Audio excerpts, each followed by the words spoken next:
di sini kami akan membahas mengenai isu-isu aktual. Yang pertama itu kami akan membahas mengenai isu tentang birokrasi yang akan disampaikan oleh Salsa. Nah, Salsa, apa sih alasan kamu memilih isu birokrasi ini? Oke, di sini saya memilih isu terkait peraturan tumpang tindih peraturan di sektor pertahanan Gorontalo. Saya tertarik karena hal ini berdampak langsung kepada masyarakat dan membutuhkan menghambat efisiensi gitu. Jadi hal ini itu mencerminkan kelemahan birokrasi yang membutuhkan solusi untuk meningkatkan pelayanan itu lebih efisien dan transparan. Baiklah. Nah, yang kedua kami akan membahas isu mengenai pelayanan publik yang akan disampaikan oleh Laura.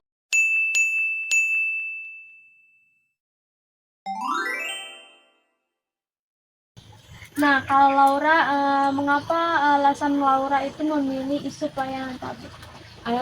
Alasan saya memilih isu pelayanan publik mengenai Rumah Sakit Umum Daerah Bisma Kota Pagaram karena pelayanan yang kurang memadai yang mempengaruhi kebutuhan dasar masyarakat, yaitu hak untuk mendapatkan layanan kesehatan yang berkualitas. Berbagai keluhan masyarakat menandakan adanya persoalan yang mendesak untuk diselesaikan. DPR Kota Pagarala mengadakan evaluasi dan perbaikan sistem layanan demi memastikan masyarakat mendapatkan pelayanan yang adil, efektif, dan sesuai hak masyarakat. Begitu, Najwa. Nah, mengapa alasan Arin memilih isu mengenai kepemimpinan publik? Alasan saya memilih isu ini terkait kasus korupsi di Kota Malang tahun 2017 itu karena pada kasus ini memiliki banyak aspek yang menarik untuk dibahas, mulai dari modus operandi para pelaku hingga dampaknya terhadap masyarakat. Kemudian kasus korupsi ini masih menjadi masalah yang serius di Indonesia. Dengan membahas kasus ini, kita bisa memahami akar masalah korupsi dan mencari solusi untuk mencegahnya agar tidak terulang. Selanjutnya, kasus ini juga menjadi pelajaran berharga tentang pentingnya transparansi dan akuntabilitas dalam pemerintahan. Kasus ini juga menunjukkan betapa pentingnya peran masyarakat dalam mengawasi kinerja pemerintah. Begitu saja. Nah, kalau Najwa sendiri, kenapa alasannya memilih isu tersebut? Oke, saya mengangkat isu mengenai manajemen talenta ASN yang dimana ini keterkaitannya dengan isu aktual, yaitu isu sumber daya manusia. Karena isu manajemen talenta ASN ini dapat meningkatkan kualitas pelayanan publik serta juga dapat mengatasi masalah-masalah yang ada di pelayanan publik, yang dimana pegawai negeri ASN itu dapat berdaya saing global dan juga dapat meningkatkan mutu mereka sendiri. Mungkin cukup kompleks ya isu-isu yang kita bahas saat ini. Nah, untuk mengetahui isu-isu yang kami bahas lebih dalam lagi, terus ikutin videonya sampai akhir. Bye-bye guys! Assalamualaikum warahmatullahi wabarakatuh. Baiklah, pada kesempatan kali ini saya akan membahas mengenai isu birokrasi di sektor pertahanan di Provinsi Gorontalo, terutama terkait dengan tumpang tindih peraturan yang menyebabkan banyak dampak negatif dalam pelayanan publik. Nah, kali ini kita akan melihat lebih dalam apa saja isu-isu yang muncul dan bagaimana dampaknya terhadap berbagai pihak. Birokrasi di Gorontalo masih sangat lambat dan berbelit-belit. Masyarakat harus menunggu lama untuk mendapatkan layanan yang sebenarnya bisa lebih cepat. Hal ini mengacu pada sosialisasi prosedur yang kurang efektif sehingga membuat masyarakat bingung, terutama saat mengakses layanan penting seperti kesehatan dan perizinan. Selain itu, pada kasus ini maladministrasi sering terjadi, di mana Ombudsman mencatat potensi kerugian sebesar 22 miliar pada tahun 2022. Nah, hal ini menunjukkan betapa seriusnya dampak penyalahgunaan wewenang dan kurangnya transparansi. Selain itu, juga kualitas ASN juga menjadi kendala karena kurangnya pelatihan dan membuat mereka kesulitan untuk memberikan layanan yang efisien. Birokrasi yang rumit berdampak langsung pada berbagai pihak, seperti masyarakat umum yang kesulitan mengakses layanan dasar seperti kesehatan, pendidikan, dan perizinan yang menimbulkan ketidakpuasan serta kerugian pribadi. Lalu, ASN harus menghadapi keluhan dari masyarakat serta prosedur yang tidak jelas yang menambah beban kerja dan menurunkan produktivitas serta semangat kerja. Nah, pada kasus ini, Tumpang tindih peraturan di sektor pertahanan Gorontalo disebabkan oleh kelemahan birokrasi seperti ketidaksinkronan kebijakan pusat daerah dan rendahnya koordinasi antar instansi, kompetensi ASN yang minim akibat kurangnya pelatihan memperburuk masalah, sementara maladministrasi seperti penyalahgunaan wewenang dan kurangnya transparansi itu merugikan masyarakat secara finansial. Minimnya adopsi teknologi membuat proses manual menjadi lambat dan rawan kesalahan. Mungkin demikianlah pembahasan mengenai tantangan dan dampak birokrasi di Provinsi Gorontalo. Semoga pemerintah bisa segera memperbaiki sistem ini sehingga masyarakat bisa mendapat pelayanan yang layak dan efisien. Cukup sekian, terima kasih. Saya akan memaparkan isu pelayanan publik Rumah Sakit Umum Daerah Bisma Kota Pagaralam. Kondisi saat ini, Rumah Sakit Umum Daerah Bisma Kota Pagaralam mendapatkan banyak kritik dari masyarakat karena pelayanan yang kurang memuaskan. Keluhan utama meliputi respon dan tenaga medis yang lambat, kurang ramah, dan fasilitas yang tidak memadai. Kondisi ideal yang seharusnya dimiliki rumah sakit tersebut adalah 1.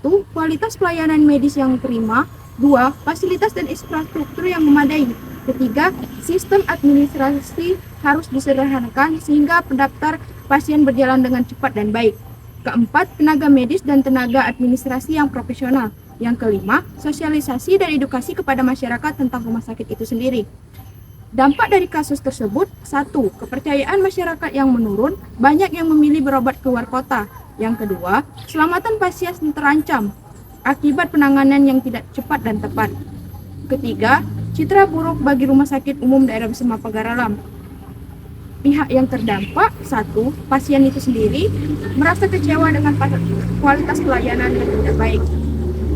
Yang kedua, Rumah Sakit Umum itu sendiri menghadapi penurunan reputasi dan kepercayaan.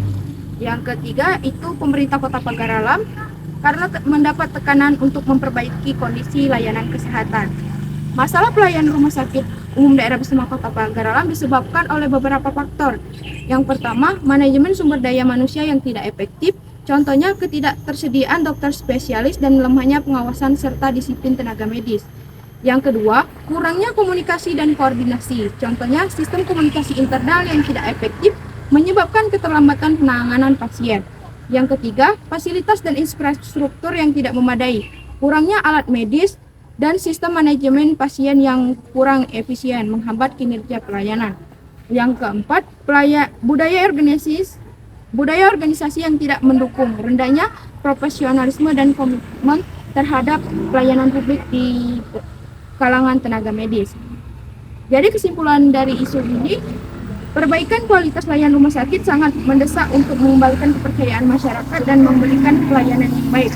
Langkah-langkah ini diharapkan mampu menjawab kebutuhan kesehatan warga Kota Pagaralam dengan baik dan optimal. Sekian penjelasan dari saya, terima kasih.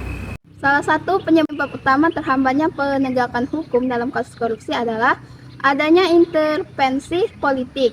Banyak lembaga penegak hukum seperti KPK seringkali menghadapi tekanan dari elit politik yang memiliki kepentingan pribadi atau kelompok. Nah, hal ini menyebabkan lemahnya dalam menangani kasus-kasus besar, terutama yang melibatkan pejabat tinggi dan penguasa. Selain itu, kelemahan dalam regulasi dan celah-celah hukum juga berkontribusi terhadap stagnasi pemberantasan korupsi. Saya akan memberikan informasi yang lebih lengkap mengenai kasus suap di Kota Malang tahun 2017 dan upaya pemberantasan korupsi di Indonesia secara umum. Kasus suap di Kota Malang tahun 2017. Kasus ini merupakan salah satu contoh nyata dari praktik korupsi yang terjadi di tingkat pemerintahan daerah di Indonesia. Beberapa poin yang perlu kita ketahui dalam kasus suap ini. Yang pertama, ada skala yang luas. Tidak hanya melibatkan beberapa individu, tetapi melibatkan puluhan anggota DPRD Kota Malang. Ini menunjukkan bahwa praktik korupsi telah membudaya dan melibatkan banyak pihak. Selanjutnya ada modus operandi. Modus yang digunakan adalah suap untuk meluluskan pengesahan APBD. Ini menunjukkan bahwa anggaran daerah yang seharusnya digunakan untuk kepentingan publik justru disalahgunakan untuk kepentingan pribadi. Selanjutnya ada dampak. Dampaknya sangat luas, mulai dari merusak citra pemerintah daerah, melemahkan kepercayaan publik, hingga menghambat pembangunan daerah. Selanjutnya ada pelaku. Pelaku utama dalam kasus ini adalah mantan wali kota Malang, Moch Anton, dan sejumlah anggota DPRD. Selanjutnya ada proses hukum.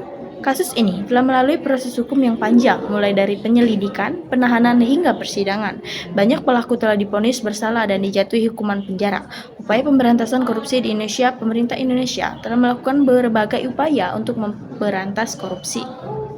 Yang pertama ada pembentukan KPK.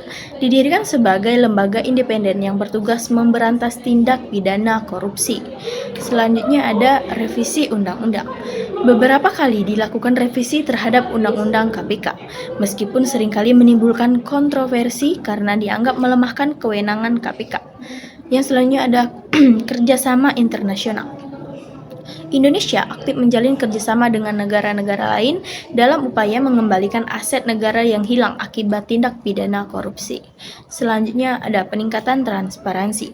Pemerintah berupaya meningkatkan transparansi dalam pengelolaan keuangan negara melalui berbagai kebijakan seperti e-budgeting dan e-procurement. Selanjutnya ada penguatan pendidikan anti korupsi. Pendidikan anti korupsi mulai dimasukkan ke dalam kurikulum pendidikan formal dan non-formal. Tantangan dalam pemberantasan korupsi, meskipun telah dilakukan berbagai upaya, pemberantasan korupsi di Indonesia masih menghadapi banyak tantangan. Yang pertama ada kolusi dan korupsi. Keterlibatan oknum penegak hukum dalam praktik korupsi menjadi salah satu kendala utama. Selanjutnya ada kelemahan sistem hukum. Kelemahan sistem hukum yang belum sempurna, seperti lemahnya pengawasan dan kurangnya efektivitas dalam penegakan hukum. Ini juga menjadi kendala. Selanjutnya ada budaya korupsi. Praktik korupsi telah menjadi budaya yang sulit diubah. Terus intervensi politik. Intervensi politik dalam proses penegakan hukum seringkali menghambat upaya pemberantasan korupsi. Langkah-langkah yang perlu dilakukan untuk mengatasi masalah korupsi, yang pertama diperlukan penguatan lembaga seperti penegak hukum. KPK dan lembaga penegak hukum lainnya perlu diberikan dukungan untuk bekerja secara independen dan profesional. Selanjutnya ada reformasi birokrasi. Perlu dilakukan reformasi birokrasi yang menyeluruh untuk menciptakan pemerintahan yang bersih dan transparan. Selanjutnya ada peningkatan partisipasi masyarakat. Masyarakat perlu dilibatkan secara aktif dalam pengawasan dan pengendalian korupsi. Selanjutnya ada penguatan pendidikan karakter. Pendidikan karakter sejak dini sangat penting untuk membangun generasi yang memiliki integritas dan anti korupsi. Kesimpulan dari pembahasan ini yaitu kasus suap di Kota Malang merupakan cerminan dari permasalahan korupsi yang lebih luas di Indonesia. Pemberantasan korupsi membutuhkan komitmen yang kuat dari seluruh komponen bangsa. Dengan kerjasama yang baik antara pemerintah, masyarakat, dan lembaga penegak hukum, diharapkan Indonesia dapat menjadi negara yang bebas dari korupsi. Terima kasih. Apa sih penyebab terjadinya manajemen talenta ASN di 2024? Nah, teman-teman, salah satu penyebab dari terjadinya atau munculnya kebijakan manajemen talenta bagi ASN yang pertama yaitu karena kurangnya efektivitas sistem rekrutmen dan pengembangan ASN selama ini. Sistem yang ada itu cenderung berfokus pada pendekatan administratif dan tradisional tanpa mempertimbangkan pengembangan kompetensi jangka panjangnya. Yang kedua yaitu karena kesenjangan distribusi yang menjadi faktor pendorong lahirnya kebijakan ini. Wilayah terpencil, terdepan, dan tertinggal seringkali kekurangan ASN yang berkualitas. Yang ketiga yaitu perkembangan teknologi maupun globalisasi menuntut reformasi yang mendalam dalam pengelolaan ASN. Yang keempat yaitu tuntunan masyarakat akan pelayanan publik yang berkualitas. Maka dari itu timbullah kebijakan manajemen talenta bagi ASN yaitu untuk mengatasi masalah-masalah yang sudah saya sebutkan tadi dan menjadi solusi bagi permasalahan birokrasi yang ada. Selain itu juga, kebijakan manajemen talenta ini menciptakan ASN yang berkompeten dan mendukung tata kelola pemerintah yang baik, serta menjadi langkah strategis untuk mendukung sistem merit berbasis kinerja atau sebagai langkah strategis untuk mempersiapkan birokrasi Indonesia yang lebih kompeten dan profesional di masa depan.